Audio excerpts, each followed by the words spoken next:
Welcome to the Honest Dog Breeder Podcast with me, your host, Julie Swan, where each week we dive in to discuss all things dog breeding so you can build a breeding business you love, producing dogs that fulfill their owners' dreams. I believe you can have an honest dog breeding program that also pays the bills. So throw those pods in your ears while you're cleaning kennels. I'd love to join you. You ever get up in the morning all fired up to make some progress in your breeding program? You slept well, you made some excellent coffee, and you're ready to get started, ready to make things happen. You sip your coffee, glance out to your dogs. They're having fun running around. You start to mentally go through all the things on your to-do for your program. You have to clean puppy pens. You have to call that buyer who messaged last night. You have to do some research for another owner who bought a dog a few months ago. Your website needs updating. Crap. You need to take new pictures. That means cleaning the puppies, staging something. That's going to take a few hours. Then editing, then the writing. Gosh, it feels like there's always some writing to do, whether it's a page on the website, an email, or social media. You look down into your coffee cup. There are a few coffee grains there at the bottom. The last sip was a little chewy, and then you sigh. The overwhelm is setting in. How in the world will you ever dig yourself out from under this mess, this chaos? Someone told you to take a vacation the other day. You laughed at them. It's been, 10 months since last weekend getaway? You doubled it up with a dog delivery anyways. Dog breeding can feel like this. The overwhelm leads to frustration, irritation, and sometimes depression and despair. You just want to feel whelmed, not overwhelmed, whatever that means. Can you feel whelmed? I've been here many times in my program. I got to a breaking point where I came close to saying I was done with breeding or I wanted a break. I wasn't enjoying my life. Interestingly, these moments were the moments that led to great changes in my program, when I said I can no longer do the things the way I'm doing them. I had to change or it had to go away. So I changed it. I looked back at everything and tried to figure out what I did and what I would have done to get through those phases better, more effectively, more efficiently. In the end, my most successful approaches have been using the good, better, best model. What does that mean? Well, it means you do something good enough.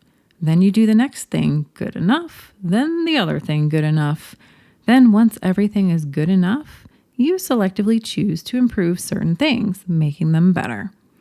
Then you make the next thing better, and so on and so forth until your program feels like it's better than it was. It's no longer the minimum standard of good enough. Once you're in the better state, you can choose to move something to the best model it can be. Do this piece by piece until you're overwhelmed with the awesomeness of your program. I'll be honest though, I believe best is a bit elusive. It always feels like things can be better. Yet, the model stands as the most effective model. Let's look at some examples. In the beginning, when you're just starting out, you need certain things as a sort of baseline for your breeding program. For example, you need a clean place to whelp puppies. This could be the garden tub in your bathroom and some old towels. It's clean enough that it's safe and mama feels safe, and it doesn't drive your husband too crazy. This is good enough. You also need to start with a website. You don't have all the time in the world to build a website, so you start with a simple website, following my cheat sheet on the 5 pages every breeder website needs. Easy. Start there. Put up some pictures, list your litter, and that's good enough. People can contact you, and you have somewhere to send them for more information off social media. You want to start collecting emails, so you'll set up the free account with ConvertKit, soon to be called Kit, and you'll collect emails. You don't need a welcome email series nor any fancy thing to attract them. Just having the email list where you can collect emails and first names off your website and social media is good enough. Maybe you make sure the puppies get played with a little each day, all of them being held. You make sure they're on good dog food. You deworm them and vaccinate them with their first set of puppy vaccinations, and then you send them home. You're there if they have questions, and that's good enough. Okay, so now you've done this good enough level for a few litters. It's getting easier. You're faster at updating the website, but you notice your husband is getting a little irritated with the puppies in the bathroom.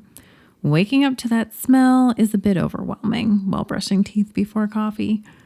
You're also getting a little annoyed that there are so many follow-up calls about dog food, house training, and puppy biting from buyers after they get their puppy from you. It gets annoying typing out the same information over and over about it. It seems like things are frustrating, but really you've just been handed a map of what to take to the next level, the next better level. It's a little bit of a perspective shift, but it helps if you think of things that are driving you crazy as your system, or lack thereof, screaming for your attention. Hey, over here, fix me, fix me. If you have a little rebel in you, you might want to rebel against the idea of your frustration telling you what to do. This is where remembering it's more of a map telling you the exact location of the treasure, the exact place to apply focus to remove the pain is the key. So let's get back to our example. What are our screaming pain points? What is the map telling us to do? It says, A, need the puppies out of the bathroom to make hubby happy. B, there are a lot of calls about the same questions over and over. And C, at least you're getting faster at updating the website. Okay, so let's tackle the big one first, puppies in the bathroom. You could take this to the better level by deciding to purchase a whelping box. But more importantly, you need to move it out of the bathroom. You have a few options. You could take the spare room and convert it to a dog room. You could convert your sunroom, if you have one, into the dog room. Often these aren't climate controlled, but sort of like enclosed porches. They usually have a door to the outside, which is nice for mama dog to go in and out while nursing puppies, reducing your management of the situation. You could also consider the garage if it's available. So you could take these options to your husband and ask him what his thoughts are on each. Then together you could make a plan to move the dogs over to one of these locations. With the whelping box, a little cabinet for dog and puppy supplies, you could put together a nice room for your dogs, which also allows you to feel like you can close the doors to your breeding business at the end of the day and walk away from it. I know we love our dogs, but when dogs become our business, it is nice to not be in business mode 24/7.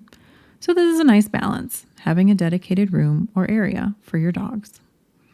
Next, we need to tackle the questions you get asked over and over again. There are 3 things we need to consider when getting asked questions over and over again.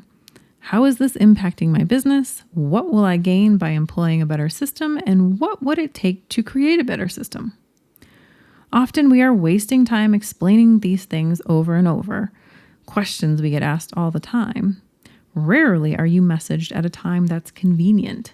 For me, I usually get calls when I'm out with the dogs and they're barking, in the middle of my kids telling me a story, or when I'm in the middle of the grocery shopping. So, not only does it take extra time to explain things, but it distracts you and makes the tasks you're currently doing take more time. Not to mention the time lost when switching attention from one thing to the next. This is a type of time eater that creeps up from the shadows, stealing your income. Not only is it time-consuming unnecessarily, but the distraction makes it that much harder to get back to what you were doing. Here you will need to determine if the questions you're getting asked are coming from your potential buyers, past buyers, as in people who already have one of your dogs, or current buyers, as in people waiting on a puppy. What you answer will determine where to go next. If they are potential buyers and they are asking you questions about your process, your dogs, or your pricing, then those questions need to be on your website. Maybe it's time to finally build that FAQ page or to write a more detailed puppy process page. If the questions are from past buyers, people who already have their puppy but now are having problems with their puppy, like they don't know how to handle puppy biting or house training, then you'll need to decide whether you want to put this information in an email template that's ready to send out, or you might want to put it in a blog post on your website. Either will suffice. Sometimes I like to keep some information to myself so that it's part of the special treatment of buying a dog from me. You can build some templates inside of HoneyBook or ConvertKit, or even just keep the text in your phone to send in an email, maybe written up on notes. Wherever it is, make it easy to access from your phone and computer, but also make it a place that's easy to collect and organize information. Now you have a system of where to put things and easily find them. If the questions come from current buyers, then I highly recommend you put together an email series that you can send to your buyers in preparation. In this email series, you will also find that you'll be anticipating their questions and giving them the answers before they even know they had the question. This saves a lot of time. I have masterclasses on these email series, as well as the email program ConvertKit, as well as HoneyBook, my preferred customer management software. If you join HoneyBook with my HoneyBook Educator link, I'll send you my templates to get you started. You can learn more at honestdogbreeder.com/honeybook. Taking action on any of those locations to better prepare and educate buyers will save you a ton of time going forward. Because you, in this example, are faster at updating your website, you can start to add more information like testimonials, articles, and answers to more questions, saving you time and making your marketing do the heavy lifting for you. Great work. The extra time you've saved can now be used on other things. Maybe now you can take a little extra time playing with the puppies. We can call it socialization if you like. You could take a little extra time and make a nice dinner for your husband when he comes home as a way to celebrate the dogs out of the bathroom, allowing the master suite to turn back into your couple sanctuary. You might also find you have more energy when talking with buyers. You're excited and they are more knowledgeable of your program, and that makes things easier and better for them and you. We can keep implementing this model of moving good to better to best until the dog breeding program feels easy and relatively simple. That's the goal. Remember, dog breeding should be the bringer of good things for you and your family. It should make you smile, happy you've been able to bring better dogs to the world, place them with amazing families, while also taking care of your dogs, your family, and yourself. I will make one caveat to this. Because dog breeding is part of our life, because it's more of a lifestyle beyond just being a business, sometimes in order for things in the business to go right, you actually have to divert resources to things that aren't dog breeding related. This helps you be more present to help your business. Here's an example. Maybe you feel like your buyers seem to continually bug you after 8 p.m. They know you're on your phone and can easily get a hold of you, but that interferes with the quality time you spend with your son, tucking him in and reading him a story. Recently, he has been getting to bed later and later, causing it to be tense in the morning when waking up. It's okay if moving from good to better means setting boundaries with buyers because you're prioritizing spending time with your family. In all the years of breeding, when I had times when I wasn't doing puppy pickup on Sundays, no one ever gave me a hard time when I said it was my family time. Sometimes making it better means realigning what's important, and family is important. Don't feel wrong or bad for putting priority on your family. Dog breeding should bring in extra income and give you more time with your family than if you had a job outside the home. If it's taking up more time than that on a consistent basis, then that's another signal it's time to upgrade to a better system. In summary, you have to start somewhere. Aim for good enough in each area of breeding before worrying about getting to better, and certainly before moving to best. Know that, for the most part, it can always get better, and best is often elusive. If you are overwhelmed and don't know what to start with, contemplate what is annoying you or frustrating you the most. What's the thing that makes you want to kick a hole in your drywall or scream? That's usually a good place to start. On the flip side, if you aren't sure where good enough ends and it's time to move to another category to work on, then contemplate what would be the minimum necessary level to be operational.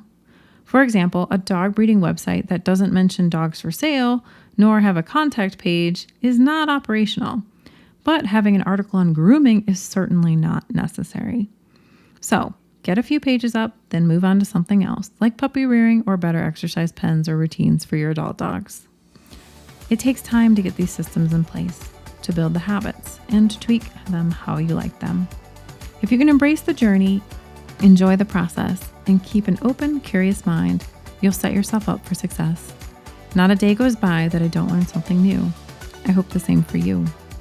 Thank you for joining me for another episode of the Honest Dog Breeder Podcast with me, your host, Julie Swan. Thank you for taking me along on your journey. I wouldn't miss it for the world.